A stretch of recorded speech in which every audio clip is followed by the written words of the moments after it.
ایک ہے نماز ہم پڑھ لیتے ہیں، آپ نے سارا پڑھ لیا، سارا تعدیل ارکان بھی کر لی، لیکن اگر آپ کا اللہ کے ساتھ ڈائریکٹ کمیونین اور ڈائریکٹ کمیونیکیشن قائم نہیں ہوا تو نماز، جس کو کہ کہا گیا کہ الصلاۃ معراج المومنین، جو قرب حضور کو حاصل ہوا معراج میں، وہ ایک بندہ مومن دنیا میں رہتے ہوئے حاصل کر سکتا ہے نماز میں، اگر اس کی روح جو ہے واقعتاً ہم کا نام ہو رہی ہو الحمدللہ رب العالمین الرحمن الرحیم مالک یوم الدین ایاک نعبد و اگر ہم واقعتاً ایسے کہہ رہے ہوں کہ ہمیں احساس ہو کہ ہم اللہ کے حضور میں حاضر ہیں اور عرض کر رہے ہیں، سجدہ کریں تو حدیث میں آتا ہے کہ ایسے محسوس ہو کہ گویا کہ میں نے اپنا سر اللہ کے قدموں میں رکھ دیا ہے، یہ ہے نماز۔ اب جو گفتگو ہو رہی ہے یہ ہم کلامی ہے، الصلاۃ معراج المومنین،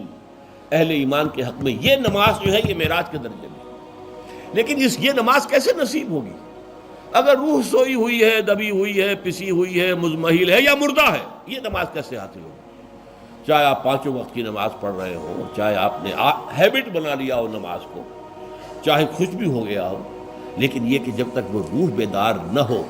جب تک ہم کلامی نہ ہو، افلاق سے آتا ہے نالوں کا جواب آخر، اٹھتے ہیں حجاب آخر، کرتے ہیں خطاب آخر، جب تک یہ نہ ہو